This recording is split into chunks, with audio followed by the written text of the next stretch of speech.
চীনের সঙ্গে সম্পর্ক স্বাভাবিক করতে বেইজিং সফর করে এলেন বাংলাদেশের প্রধানমন্ত্রী সহ প্রতিনিধি দল। এর মাধ্যমে ভবিষ্যতে বাংলাদেশের অর্থনৈতিক উন্নয়নে চীনা সহায়তার পথ সুগম হবে, পাশাপাশি ভারতের আঞ্চলিক প্রভাবের ক্ষেত্রেও ভারসাম্য ফিরবে বলে মনে করা হচ্ছে। জীবন অবাক না করলে কে করবে? 28% মিল্ক ফ্যাটের অবাক করার সাথে ফ্রেশ মিল্ক পাউডার। জীবন অবাক করুক প্রতিদিন। এ প্রসঙ্গে জেনে নেওয়া যাক দক্ষিণ এশিয়ার অন্যান্য দেশগুলো চীনের সহায়তা কতটুকু নিচ্ছে, তাতে কি পাচ্ছে আর কি হারাচ্ছে।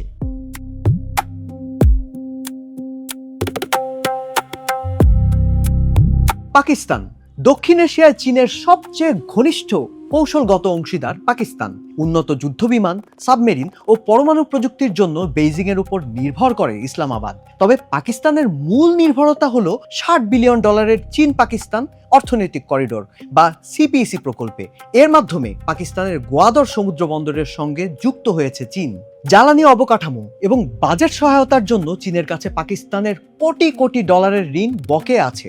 বলা যায় চীনের লাইফলাইনে চলছে পাকিস্তানের নাজুক অর্থনীতি। তবু পাকিস্তান যাতে ঋণ খেলাপি না হয় তাই কেন্দ্রীয় ব্যাংকের আমানত এবং দ্বিপাক্ষিক ঋণ নবায়ন করছে চীন। তবে চীনা কর্মীদের নিরাপত্তা নিয়ে উদ্বেগের কারণে দুই দেশের সম্পর্কে কিছুটা খাদ পড়েছে। শ্রীলঙ্কা। মেগা প্রকল্পগুলোর জন্য বেইজিং এর কাছ থেকে প্রচুর অর্থ ঋণ নিয়েছে শ্রীলঙ্কা। এমনকি ঋণ পরিশোধে ব্যর্থ হওয়ায় চীনের রাষ্ট্রীয় মালিকানাধীন এক প্রতিষ্ঠানের কাছে হামবানটোটা বন্দর 99 বছরের জন্য লিজ দিতে বাধ্য হয়েছে। তবে IMF এর ঋণে দেউলিয়া হওয়া থেকে বাঁচাতে এবং শ্রীলঙ্কার অর্থনীতি স্থিতিশীল করতে ঋণ পুনর্গঠন চুক্তি সমন্বয় করেছে চীন। এতে চীন প্রায় $7 বিলিয়ন বিশাল আর্থিক ক্ষতির মধ্যে পড়েছে। বিনিময়ে শ্রীলঙ্কা কিছুটা অর্থনৈতিক পুনরুদ্ধারের দিকে যেতে পেরেছে। তবে শ্রীলঙ্কার বড় কিছু প্রকল্প এখনো দীর্ঘমেয়াদী চীনা লিজের অধীনে রয়ে গেছে। এর মাধ্যমে ভারত মহাসাগরে কৌশলগত ভূ রাজনৈতিক উপস্থিতি নিশ্চিত করেছে চীন। নেপাল ও মালদ্বীপ। স্থলবেষ্টিত দেশ নেপাল ভারতের ট্রানজিট রুটে অর্থনৈতিক নির্ভরতা কমাতে চীনের সঙ্গে আন্তঃসীমান্ত হাইওয়ে প্রকল্প দাঁড় করিয়েছে। অপটিক্যাল ফাইবার নেটওয়ার্কের মাধ্যমে হিমালয় অঞ্চলে দ্রুত গতির ইন্টারনেট সংযোগ পাচ্ছে। চীনেরই সহায়তায় ট্রান্স হিমালয়ান রেলপথ প্রকল্পের মাধ্যমে চীনের বিশাল রেল নেটওয়ার্কের সঙ্গে যুক্ত হতে যাচ্ছে নেপাল।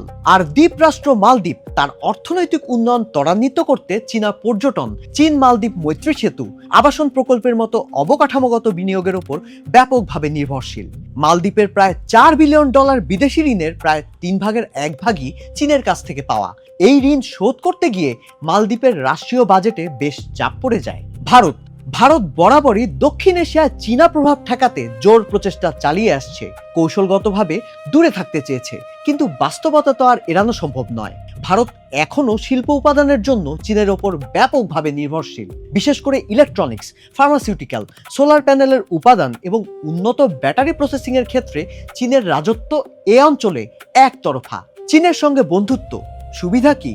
পশ্চিমা দেশ, বিশ্ব ব্যাংক বা আন্তর্জাতিক সংস্থাগুলো যেমন ঋণের জন্য মানবাধিকার, শাসন ব্যবস্থা বা রাজনৈতিক সংস্কারের বিষয়ে বহু শর্ত জুড়ে দেয়। চীন কিন্তু তা করে না।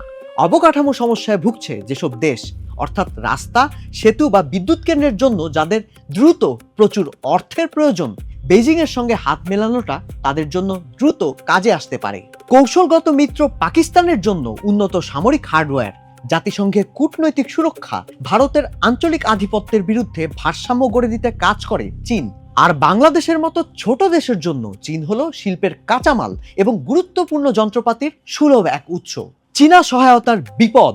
চীনের বিপুল অর্থনৈতিক সহায়তা ও বিনিয়োগ পেয়ে ছোট দেশগুলো দ্রুত বেইজিং এর ওপর অতিরিক্ত নির্ভরশীল হয়ে পড়তে পারে। শ্রীলঙ্কার অর্থনৈতিক সংকট, চীনের কাছে হামবানটোটা বন্দর লিজ দিতে বাধ্য হওয়ার ঘটনা এই নির্ভরশীলতা ফাঁদেরই এক ইঙ্গিত। চীনের সহায়তায় কোনো দেশ অবকাঠামো প্রকল্পে হাত দিতে গেলে সেক্ষেত্রে অনেক চুক্তিতে স্থানীয় শ্রমিকদের বদলে চীনা প্রতিষ্ঠান, চীনা সামগ্রী, এমনকি চীনা শ্রম ব্যবহারের বাধ্যবাধকতা থাকে, যার ফলে স্থানীয় কর্মসংস্থানের বাজারে বড় প্রকল্পের সুফল সঙ্গে সঙ্গে পৌঁছায় না। আর চীনের সঙ্গে যদি কোনো দেশের বেশি ঘনিষ্ঠতা থাকে তবে ভারত ও যুক্তরাষ্ট্রের সঙ্গে তাদের সম্পর্কে টানাপোড়েন সৃষ্টি হয়। দক্ষিণ এশিয়া যাতে পরাশক্তিগুলোর প্রক্সি যুদ্ধক্ষেত্রে পরিণত না হয় তাই এখানকার দেশগুলোকে খুব সতর্কতার সঙ্গে কূটনৈতিক ভারসাম্য বজায় রাখতে হয়। চীনের এ অর্থ সহায়তাকারী অবস্থান যতটা না দাতা হিসেবে তার চেয়ে বরং বাস্তবতা ভিত্তিক বন্ধুত্বের জায়গা থেকে। ধুঁকতে থাকা দেশের অর্থনীতির জন্য চীন যেন এক আইসিইউ, কিন্তু এই সহায়তা আসে চড়া সুদের বিনিময়ে, ব্যবসায়িক অংশীদারিত্বের মধ্য দিয়ে।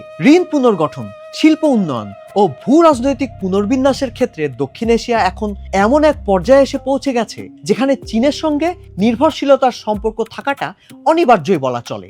এই সম্পর্কের মানে অন্ধ আনুগত্য নয়, তবে বিশাল বিশাল উন্নয়ন প্রকল্পের স্রোতে গা ভাসিয়ে দিয়ে চীনের সঙ্গে সম্পর্কের ভবিষ্যৎটা কি হবে সে কথা ভুলে গেলে কিন্তু চলবে না।